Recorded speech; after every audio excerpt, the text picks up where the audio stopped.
Good afternoon. Welcome to Sports Nothing But Sports with Ken Sterling for Thursday, December 19th, 2019, brought to you by the great people at Today's Dentistry. Dr. Mike O'Neill, the best dentist that there ever has been. He's been my dentist the last 25 years, does an amazing job on behalf of each of his patients. Make yourself one today. Call him 317-849-2933. Also want to remind you, you can get the audio book of Oops, the ebook of Oops, or the hardcover of Oops, all there on Amazon.com. Oops, the art of learning from mistakes and adventures. I wrote it, and I got to tell you, it was a little bit humbling to come up with 242 pages of mistakes and adventures that I learned from and that you can learn from too. Some of it was fun, some of it not so much fun. Maybe a lot will make you laugh, whatever. Enjoy it. Get it. The audiobook is almost 7 hours. If you've got a half-hour commute, that's like what? That's 7 days of entertainment in your car. That's what that is. Let's talk about sports. The Indiana Pacers are back in action tomorrow night against the Sacramento Kings. The Pacers have been a revelation. They're still sixth in the Eastern Conference, but they're only a little bit away from being in third place, second place. They got a chance to make some strides over the next 3-4 weeks toward getting there. This is a team through 28 games. They've won 19. Nobody thought that was going to happen. As well put together as this team was thought to be, nobody thought it was going to come together with this kind of speed. A lot of guys are due credit for that. Victor Oladipo being one of them. He's been out with an injury. He tore his quad tendon last year, but he's still incredibly supportive of the guys on the floor as he works his way back from that injury. We saw him at practice today. He's getting closer and closer and closer. Doesn't look exactly like he used to look, but he's gaining strength, he's gaining mobility, he's gaining speed, and that's the point of the rehab. I don't think it's going to be a whole lot longer before we see him out on the floor, and I got to tell you, I think he's shooting better than he's shot maybe ever. He looks really good shooting the basketball right now, Victor Oladipo does. One of the guys who I think is just fascinating on this team is Aaron Holiday. Aaron Holiday, a first-round draft pick out of UCLA. Last year, I'm not going to say it was a lost year, but he was forcing the action offensively a lot. And so what happened this year? They kind of recruit over the top of him a little bit with T.J. McConnell. And so people wondered, hey, who's going to play in the second unit? At the point, is it going to be Holiday? Is it going to be McConnell? And what happens when Oladipo comes back? Well, surprise, surprise. McConnell and Holiday actually play a lot together on the second unit. And both of those guys deserve a lot of credit for what the second unit has become. And that's one of the most dynamic second units in the NBA. And when Victor Oladipo comes back and Jeremy Lamb slides to the second unit, they're still going to be really dynamic. In fact, probably a little bit more so. So, is that going to cut into anybody's minutes? Is it going to be McConnell who loses minutes? Is it going to be Holiday? With the second unit being one of the strengths of this team, I think they keep rolling. They just add Oladipo to the rotation. I don't think that anybody's going to be removed from it. And I think it's a shame if somebody was, because that second unit has been straight up terrific throughout the first 28 games of this season. We spent some time with Aaron Holiday today. Hey, coming off that win against the Lakers, you guys have really hit a rhythm. The second unit especially. What's the key to you guys matching up really well with whoever you play against? Just our first unit to come out hard and set the pace for us and set the tone for us, and then second unit just come out, try to play hard, and just run, get out and run and play defense. You and McConnell, there was some talk before the season from idiots like me about which was going to get the run. Was it going to be you or was it going to get him? But you guys on the floor together, really, really good. What's the key to that chemistry? Just two guys who likes to push the pace a little bit, get out and run and really play defense, pick up, obviously, full court, and just try to just help our team win pretty much. As you're shooting, do you get in a rhythm or do you care about rhythm? Are you just shooting no matter what, given the situation? Just shooting, just trying to get my shots up when I'm open, and hopefully they go in. I mean, obviously my teammates do a good job of finding me in the right spot, and when I open, I got to shoot it, so hopefully just fall for me. You guys seem to be in a place where everybody's getting along. Not only that, but everybody is process-oriented and taking it a day at a time, a game at a time. How hard is that? I mean, teams have a tough time with that generally. I don't think it's too hard. When you want to win and you're playing for something bigger, you just try to go out every game and play it, give it your all, and just try to win that game. And after that game, we focus on the next game. So, a game against the Lakers, do you guys get amped for that at a higher level than a game like tomorrow night against the Kings? Personally, I try not to. I try to just go out there and play the same way. I feel like we've done a good job of that, just going out each game and trying to just play our best basketball no matter who's out there. And I think we're going to do a pretty good job of that the rest of the season. That's Aaron Holiday of the Pacers, and I got to tell you what, the guy has really faced adversity quite nicely and in a very, very classy manner this season, last season. This isn't the way he thought it was going to go, right? Life so often is not what we thought it was going to be, and it's how we respond to adversity rather than the adversity itself that's important in our lives. And I think that Aaron Holiday has handled this adversity at a really, really high level, and he's one of the reasons why the Indiana Pacers are 19-9 to this point in the season. Again, they play the Kings tomorrow night at Bankers Life Fieldhouse, 7 o'clock the start time. Jeremy Lamb, he's going to be a game-time decision tomorrow night. He's got an injury. He was able to go through practice today, but nothing was live in practice today. So that really doesn't give us a really good idea as to the disposition of Jeremy Lamb for last night. We heard from Nate McMillan today, and Nate McMillan is calling this a potential trap game against the Kings because it's sandwiched between games for the Pacers against the Lakers and then against the Bucks, the two best teams record-wise in the NBA to this point. So you've got this game against the Kings, and he's saying if we don't take care of business, we're going to get our ass beat. This team seems like, despite the fact that it's really, really young, right? You've got Justin Holiday at the age of 30, who is the oldest guy in this team. You've got a bunch of guys in their 20s, including their leader, Malcolm Brogdon. And this seems like a team. We talked to Aaron Holiday about this. They understand the process. They understand that they got to show up every night, and they're going to be graded based upon their level of play each and every night, no matter who the opponent is. I think they come out tomorrow night and they get the win. I don't think trap games really affect the way this team is kind of put together psychologically. Now, we'll see what happens tomorrow night, though, right? I want to spend some time talking about the Indiana University search for an athletic director to succeed Fred Glass. Fred Glass was really, really good. I know some people were a little bit tired of Fred and his golf cart and, ask me for help or I'm here to help, the buttons and all of that kind of stuff. There was some showmanship. The flag, the biggest like in college football history. The weight room was the biggest in college football for a time. They had a monitor, a replay monitor that was the scoreboard, the biggest in college football for a while.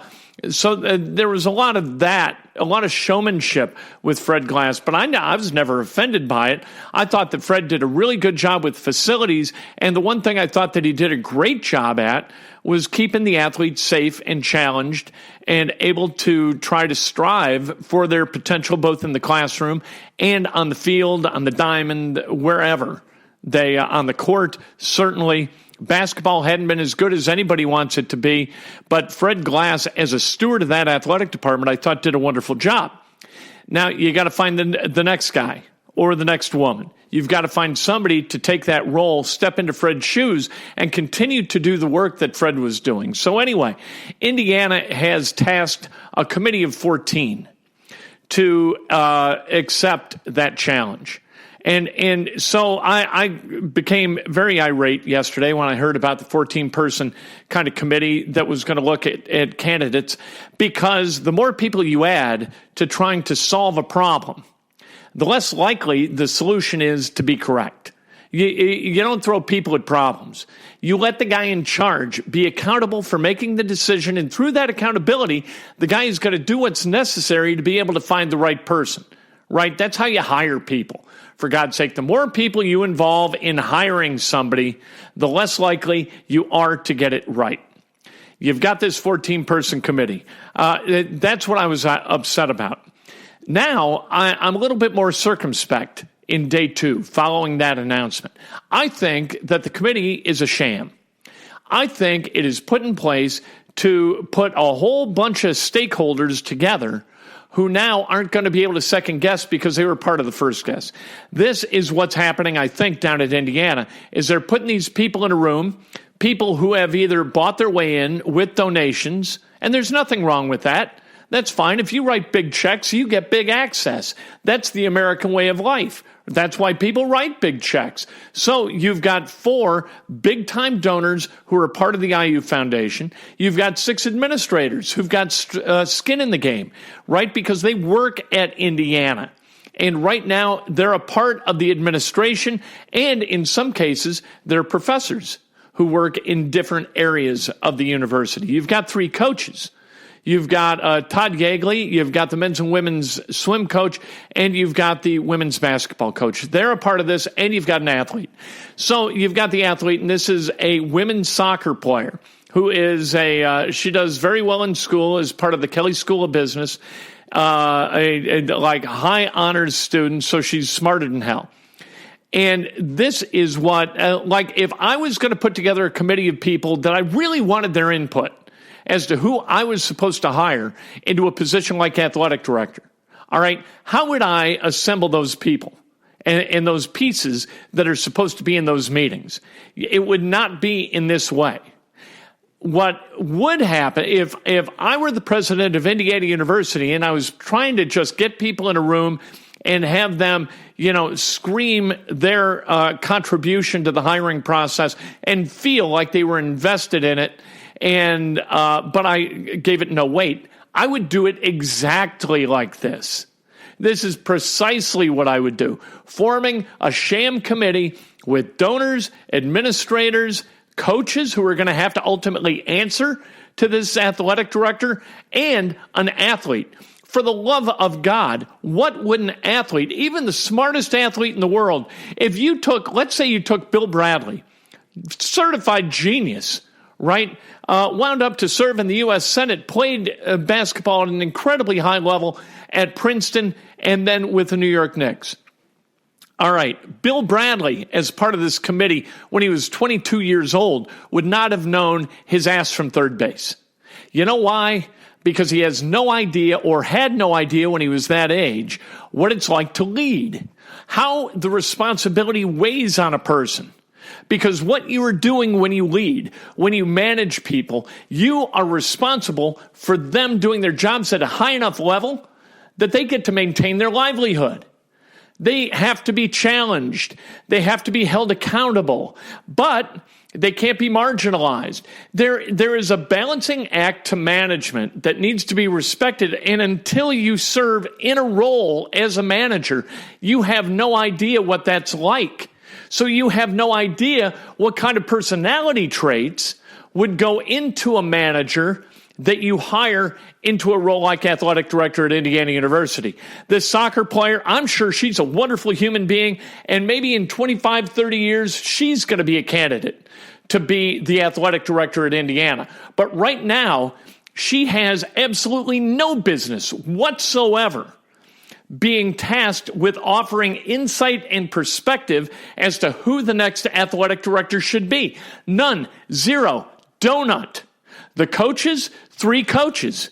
You're really going to ask these people to sit in there and try to be unbiased as they take part in the selection of the person to whom they're going to report? That's absurd.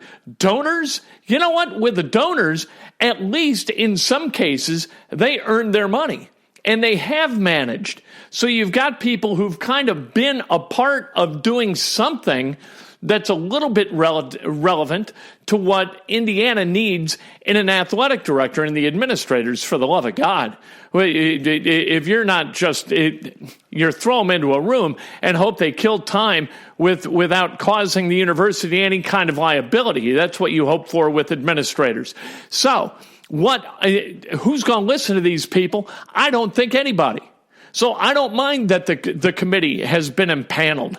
That doesn't bother me. What needs to happen, they need to, and this is kind of the same process that they used when they selected Fred. They had the same guy who is chairing the committee. You've got the same university president. They found Fred Glass. Fred wound up being the right dude.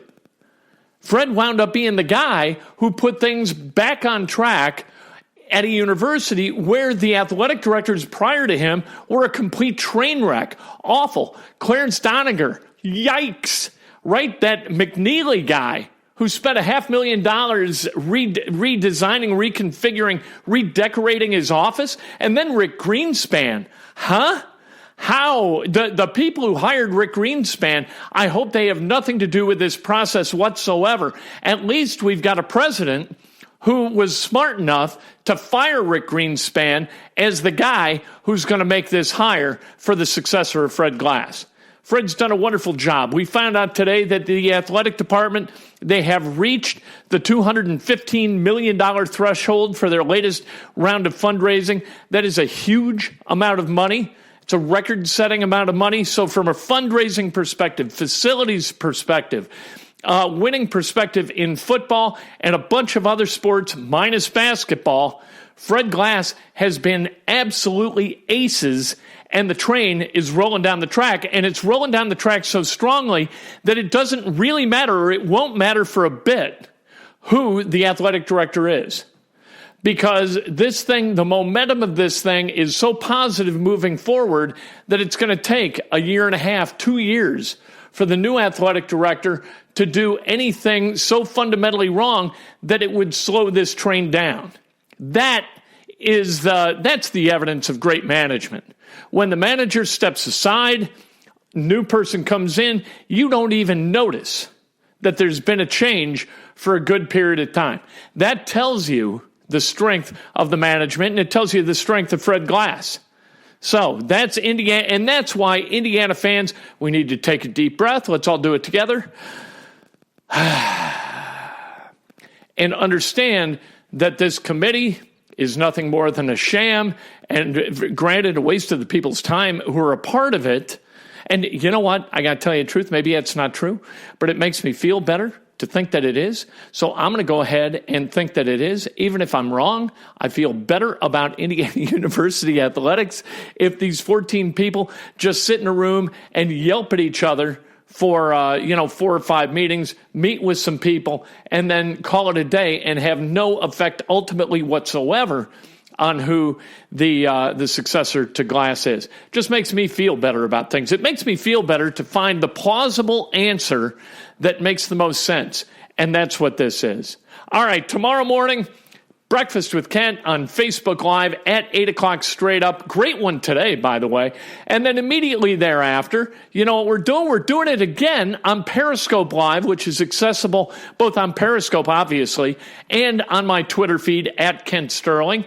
So there you go. We're talking about sports, nothing but sports. We do it all day long. I can't wait to share with you what I think is going to come up this weekend, especially with the Colts-Panthers game this Sunday.